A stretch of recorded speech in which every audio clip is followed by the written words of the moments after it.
Ce soir, le marché immobilier reprend du poil de la bête.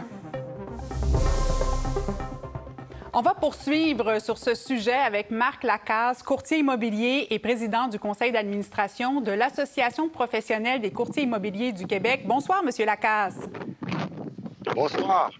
Alors, on vous reçoit au lendemain de l'annonce de la Banque du Canada qui a laissé inchanger le taux directeur à 4,5 %. On y voit une bonne nouvelle pour le marché immobilier. Est-ce que c'est votre impression aussi? C'est aussi notre impression, effectivement. On a une lecture qui est assez similaire au rapport dont vous faisiez état un petit peu plus tôt. Donc, la confiance, finalement, est revenue du côté des acheteurs. On les a sentis un peu plus frileux depuis septembre dernier, mais avec des taux d'intérêt qui se stabilisent, avec une économie qui est forte, des prix aussi qui sont assez stables, les acheteurs reviennent en plus grand nombre. Oui, est-ce que vous sentez que les gens avaient mis leur projet sur la glace et là, qu'ils reprennent leur démarche pour acheter? Est-ce que c'est ce que vous constatez? Une certaine partie des acheteurs, oui. Alors, l'augmentation du prix des propriétés puis l'augmentation des taux d'intérêt ont fait en sorte que certains acheteurs ne pouvaient plus se qualifier pour la propriété qu'ils convoitaient. Maintenant, ils ont dû faire des compromis. Il y a des propriétés maintenant qui sont accessibles pour eux. Ils vont se tourner parfois plus vers la copropriété qu'une maison unifamiliale, par exemple. Mais il y a de l'espoir, alors ils sont effectivement de retour. Est-ce que vous sentez justement qu'en général, le budget a été revu à la baisse avec les taux d'intérêt qui sont plus élevés, le coût de la vie aussi qui a augmenté? Est-ce que les gens cherchent justement plus un condo ou une maison de plus petite taille pour que ça coûte moins cher au final? Bien, justement, si on se parle de leur budget, je vous dirais qu'ils sont beaucoup plus près de leur budget que durant la pandémie. Hein? La pandémie faisait en sorte que on ne pouvait pas contrôler le prix qu'on paierait une propriété. Alors maintenant, ils contrôlent leur budget. On a vu décroître la surenchère et on a vu augmenter le nombre d'offres qui sont faits conditionnels à la vente de la propriété de l'acheteur, ce qui avait pratiquement disparu du radar des dernières années. Alors donc, le marché est en changement, puis en ce moment, on transige beaucoup plus près du prix demandé. Alors, c'est important que les vendeurs aussi réalisent que leur prix doit être réaliste. Donc, vous disiez diminution des surenchères. Est-ce qu'il y en a encore des offres multiples, des surenchères dans le marché? Il y en a encore, effectivement, parce que comme les taux, notre niveau d'inventaire est bas, bien, il reste qu'il y a certaines propriétés qui arrivent sur le marché qui sont encore uniques. Alors, si on a un grand bassin d'acheteurs qui vont la convoiter, bien, on risque d'avoir de la surenchère. Mais ce qu'on a vu apparaître aussi, c'est des baisses de prix. Donc, un vendeur qui va mettre sa propriété sur le marché son prix en à cours un de prix route?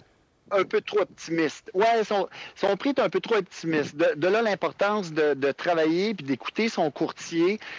Si on se positionne à un prix réaliste, à ce moment-là, non seulement on augmente nos chances de vendre, mais on augmente aussi nos chances d'attirer plus d'un acheteur.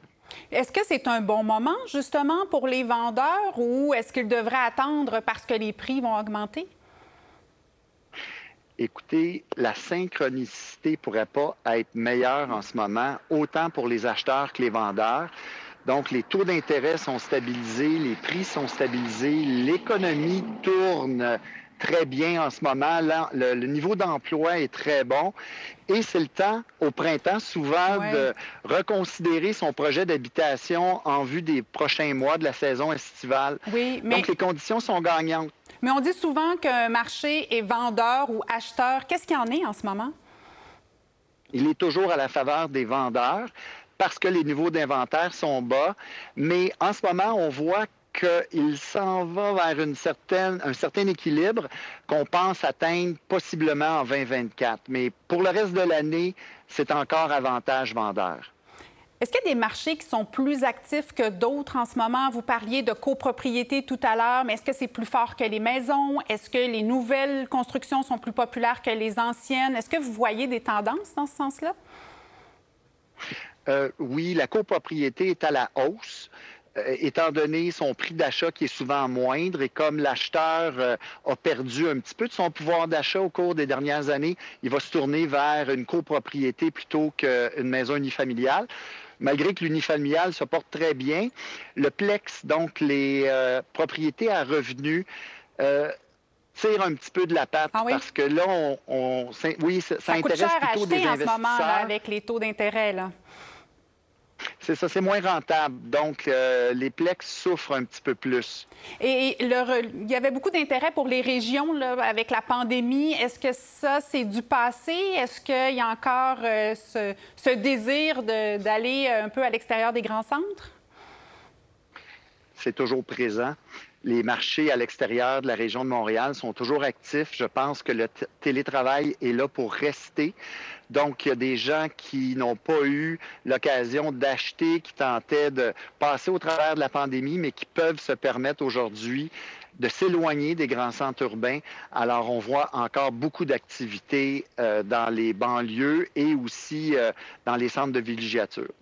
Merci beaucoup d'avoir été avec nous. On vous souhaite une bonne saison.